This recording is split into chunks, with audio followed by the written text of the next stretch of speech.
process to Yeah. advance. All right.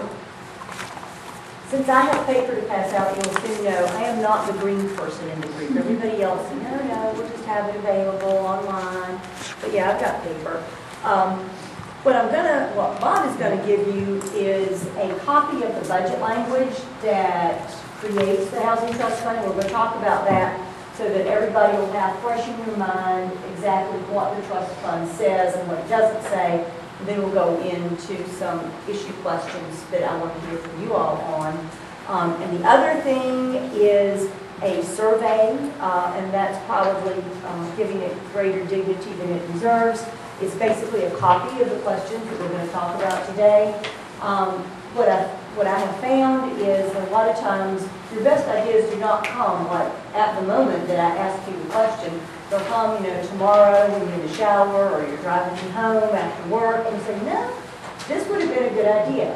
So you'll have a copy of this. You can mail it back to me. You can email it to me. It is also on our website, which is www.dhcd.virginia.gov. So if you don't have your greatest idea right now, don't worry, you still have that opportunity. And if later on you have some really wonderful thoughts and they don't fit well into that little survey format, you can submit written comments anytime through August 31st. After August 31st, we're going to collect everything we've heard and sit down in a room and try and synthesize what we've heard. So,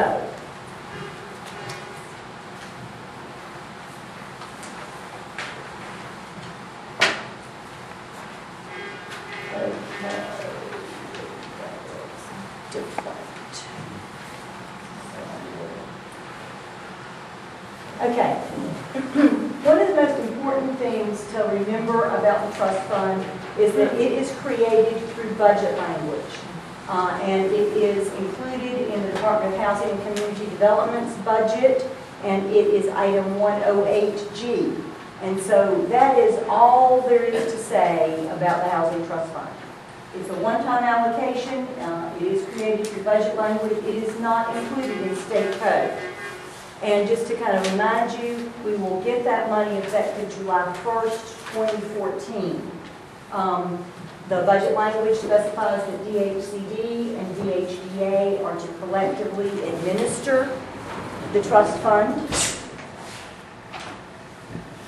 At least 80% of the fund is to be used as flexible financing through low-interest loans. And note the language, at least 80%. We're supposed to maximize leveraging, and loans will be repaid to the fund. That way, it'll have some ability to revolve over time.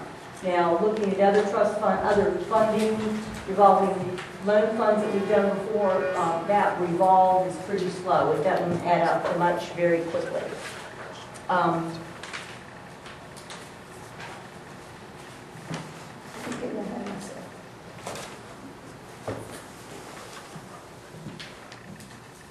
It seems like we skipped a slide.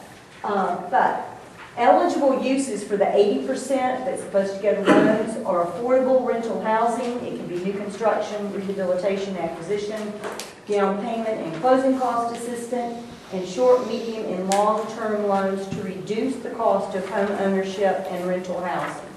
So it's a fairly broad range. Now, up to, and again, note the language, up to 20% of the fund may be used for grants for targeted efforts to reduce homelessness. And those efforts would include temporary rental assistance not to exceed 1 year, housing stabilization services and permanent supportive housing, foreclosure counseling targeted to areas with the highest foreclosure rates, and pre-development assistance for long-term housing options for the homeless. Now, who can get this funding?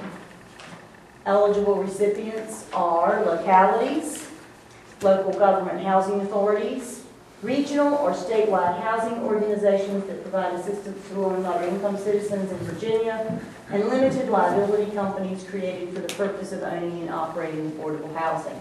We did have the opportunity to take a quick look at this and said, oh, please include LLCs, because so many times if there are tax credits involved, then that's really the ownership entity. Yes? What is meant by housing organization? That seems really broad. It is, and so we will have a fair amount of latitude in who is included in that. It may be 501c3s, you know, we would want to see some fairly formalized ongoing structure so that we have some comfort level that the project is going to be owned and operated stably for a long period of time. So, Shea, just on that point, 2 questions.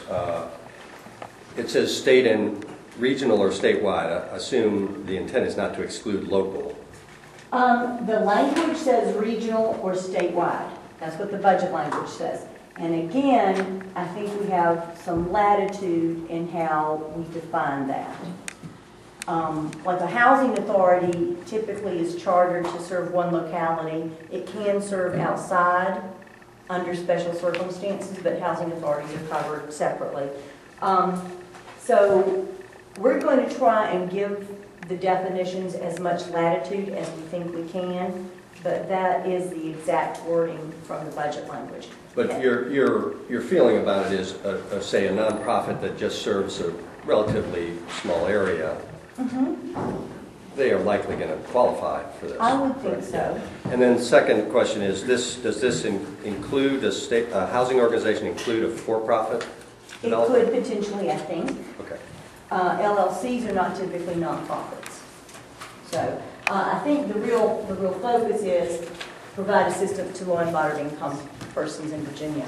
And I don't want to make Jeff nervous, but you know, when I think of a regional organization, I mean, Rush Homes is a fairly small organization, yet it serves people from more than one locality. So to my mind, at least you know, in my eyes, that constitutes regional because they serve persons from multiple jurisdictions. So I think we're going to be as flexible as we think we can. Because I think the intent here, our intent here, is to make this as available as possible. I think it's to everyone's benefit to have the widest range of organizations possible so that we can make sure we get the best projects. DHCD and DHGA must submit a plan outlining the fund's proposed uses to the chairman of House Appropriations and Senate Finance Committees by November the 1st. So we're doing input through the end of August.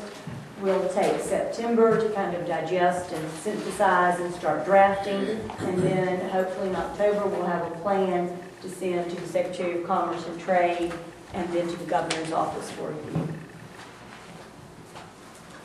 Now we need your input. Because when you look at the language, the budget language, it's limited. It doesn't say a whole lot. So, we only have so much guidance there. Now you've kind of got the gist of this. I have a question about the third one, the short, medium, and long-term loans to reduce the cost of ownership. Could that be interpreted as rehab?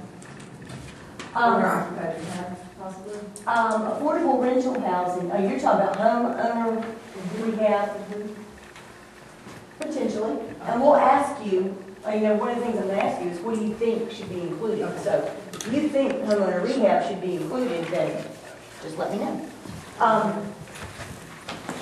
So first question is, do you think that 80%, that the 80% that goes to loans, should that be prioritized in some way? And if so, how? Yes? You said yes. You said yes. Okay, so what do you think? I thought it was a group question. Well, it was. Everybody else just didn't jump in there. So, how should we prioritize? These are the options, at least the options specified in the budget language. Well, my yes just personally came from, $7 million statewide is just not a whole lot of money. It's not. And so, to splatter that over a bunch of, different initiatives, I don't know that at the end of the year or 2 years or 5 years, you're going to really be able to point at any one big success story. Not to be negative, I just think to prioritize it makes sense. Even to pick, one option and focus it on it. I know that probably isn't feasible, but to kind of focus on something, or at least give some prioritization to the $7 million. And then just personally looking at down payment close